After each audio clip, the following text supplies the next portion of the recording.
So what are some mental disciplines that you see that people who are successful use? What do they do? People who are successful, what are the mental disciplines of those who are top performers in sales or top performers in business versus those who may not have been taught to that way? That's a big question you're asking me. So the first thing, and it's not, I don't want to, I can't really give you a prioritized list, but I'm just going to give you a list of sorts, and you can prioritize it however you want. But successful people are readers.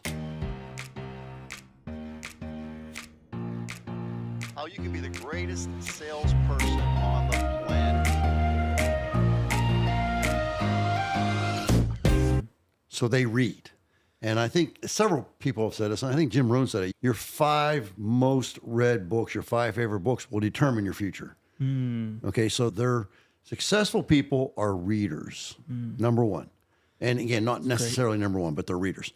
Number 2, successful people are lifelong learners.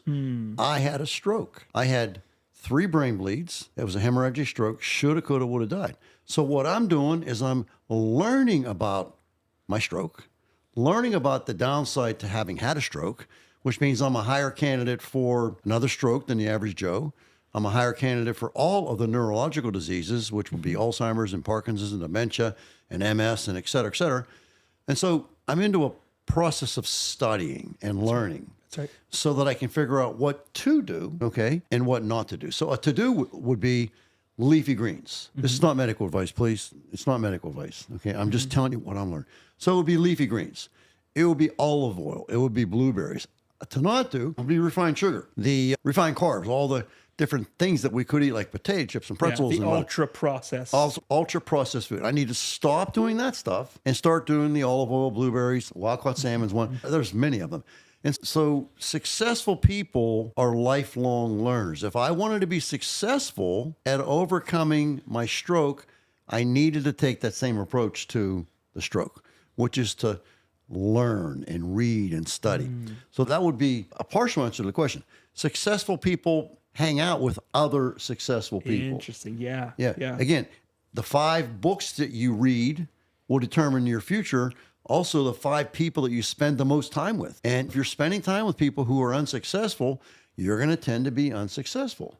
And if you spend time with people who are very successful, you're going to tend to be very successful. And that's what I did, and that's what I'm doing now.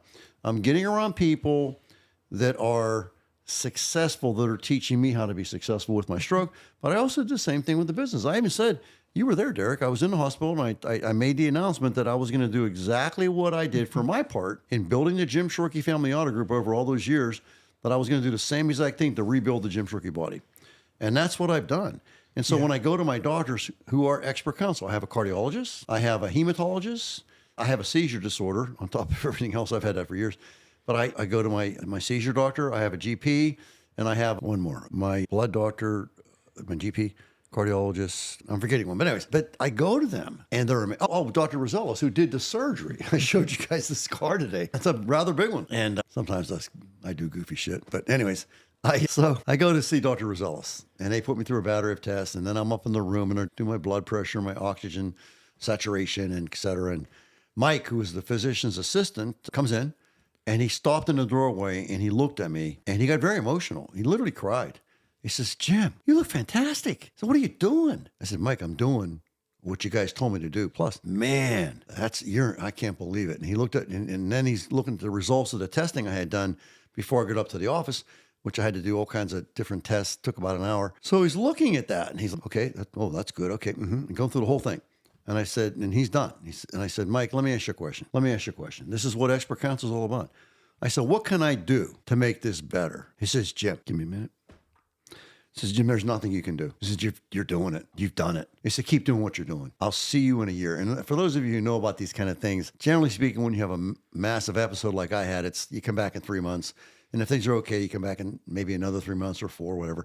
And it goes 6 months, 8 months, you might whatever. get to 6. Yeah. But when you get to a year, that means you have resolved the issue. So with my cardiologist, my seizure doctor, my GP, Dr. Rosellos, who did the surgery that I had done, and I'll get the hematologist, They're all the same. It's the same. They cannot believe. They are shocked. I was actually at a function, and these doctors were at the function. They just knew what happened to me. They were there, but they weren't my doctors. They were on the periphery. And they said, Jim, what are you doing? What do you mean, what am I doing? I'm standing there talking. You should not be able to do this. I said, well, I can. And she literally drugged me over to meet her husband, who's also a doctor, an MD.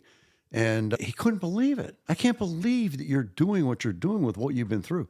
So, well, I'm working really hard. It's amazing.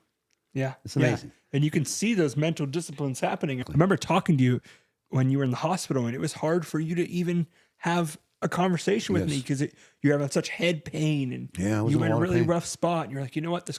I love talking to you, Derek. I miss you, man, but I'm tired. I need to take a nap. Yeah. Versus now, you're walking 13, 14,000 steps a day, taking care of yourself. And for a lot of people, that seems like such a miraculous thing. And I can just see your level of commitment. And so, guys. Hold on. I was in the hospital, and my son, Jim III, who my kids are amazing. They really were very supportive of me when I was in the hospital. They were just right there. And my son, Jim III, said, Dad, are you in pain? I said, yeah, I'm in pain. Where? I did this. I could barely move. I said, pointed to my head, and I pointed to my toes. I said, everywhere. Wow. And it was bad. I should have, could have, would have died. And most people who know me now, they just kind of have a doubt about it. Yeah, or like your stroke wasn't that bad. Yeah, it was bad. It's a minor stroke. Yeah, it was bad. I wasn't going to make it. Yeah. I remember the next day after the stroke, which I didn't know I had a stroke. I didn't know anything about it. All I know is I woke up the next day. They came in and woke me up. And they said, they kept telling me, they kept saying it, man, you're amazing, you're amazing, you're amazing, you're amazing. I'm thinking like, what do you mean I'm amazing? You're like, I'm in the hospital, I'm not very what do you mean I'm amazing? And they kept saying that. And the more they said that, I realized that I was at death's door. And that's what they were really saying. They didn't say that, but I realized that I was at death's door. Yeah. And then it went on from there. And I can remember very clearly laying in that bed and coming to the conclusion that I was going to use Rethink You 2.0 to rebuild this body here. And that's what I've done. Yeah. And so if you want a testimonial to what we preach, whether or not it works, you're looking at a guy that had a hemorrhagic stroke, which means a vessel in my head burst and I was bleeding on my brain. Three brain bleeds, which means I killed brain. And you're here. Here I am. Yeah. And if you guys are wondering, what are those disciplines that I need to do physically, mentally, emotionally, spiritually, right? We talk in Rethink You 2.0 of how to figure that out, right? It's a framework of, you start with your reason why, and there's a lot more than that we're not going to jump into right now. Yeah. But you start determining, you work backwards. You start with the end in mind, and you work backwards to, wow, the end is much more the simple discipline journaling and some of those things. The beginning is, let's start at the top. Where are you heading? Why? And then we determine through the course how to get there. It's helped my life. I know I was telling you, my wife printed out our discipline journal and is writing things down that she's working on, right? This is really those mental disciplines and those habits that lead to success. Something that Jim Rohn said to me for years and years, and he was deceased at the time or close to it. Anyways, he said, ask the question, a very profound question. What must I do to begin the process of deserving? So the fact that I want to get total recovery from my stroke means nothing. What must I do to begin the process of deserving 100% recovery from my stroke? What are the things I need to do? And what are the things I need to stop doing? And that's where we come up with the to-do list and the to-not-do list. And I have mine. Believe me, I do. I'm still working on it. I can prove it. I could get downstairs right now, and I'm reading a book by Peter Attia. Guy's brilliant. If you've ever listened to this podcast, the guy's brilliant. That's what I'm doing. Remember, you asked the key to success, right? Lifelong learning, seek expert counsel. So I'm reading this book. I read it, actually. It's called Outlive. Okay, I want that. I want to outlive. So I can show you, I've got these a little like notepad type thing about Yo Big. And I'm right now on 26, number 26. Of things that I want to do and things that I want to stop doing to get even better yet. Yeah. And I can promise you this, a year from now, when we have another conversation like this, I will be better then than I am now. And another thing Jim Rohn said that I loved, always loved, is what must I do today that my future Jim Shorkey is going to be grateful for? So when I'm, a year from now, when I'm down on the floor with my grandchildren, just playing around, goofing around, having fun, and I will be 68 years old at that time, it's going to be because of the things I'm doing today. Does that make sense? Yeah, it does. Or 10 years from now, which means I will be now 78 years old, roughly 77, 78, and I plan on doing the same thing. I want to be able to go for a walk. I want to be able to go for a hike. I want to be able to ride a bike. I want the things that I want to do. What do I got to do today to set the stage for that? Peter Tia calls it the octogenarian decathlon, I believe. And it's okay. He's talking about being 80, and neither he nor he's my same age roughly. Neither one of us are 80, but he's preparing for 80. Does that make sense? He calls it the octogenarian decathlon, and he wants to be able to do these 10 things. And in order to do these 10 things, he has to do certain disciplines today, tomorrow, the next day, and keep doing them.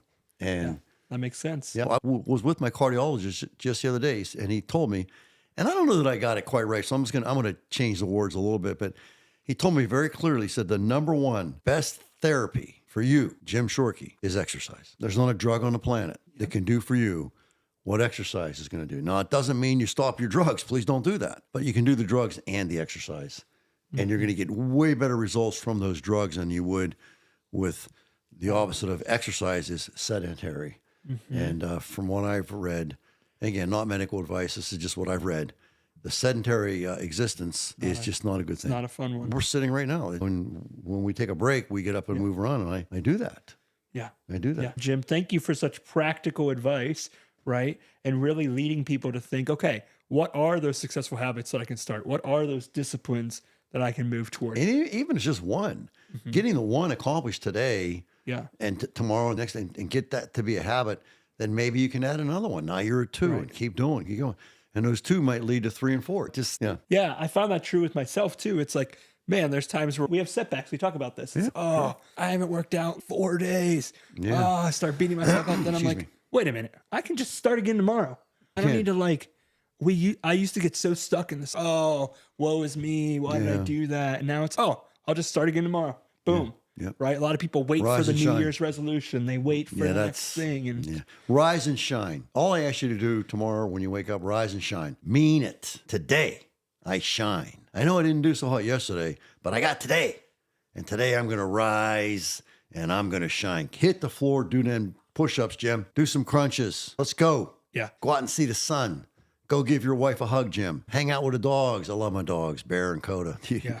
they're downstairs right now, but they're just nuts, and I love them. I love them to pieces. So life is good, man. Life is good. Guys, like this video. It helps more people find this content. Comment below what was practical for you here. Let us know. We love your feedback. We love the people that are like, wow, that was super insightful. We also love the comments that are like, I think Jim's off here, and we'll respond and say, hey, here's why we think we're right, or hey, you're probably right. We were incorrect there. I'm not perfect. I'm not perfect. I'm not. Yeah, comment and then subscribe.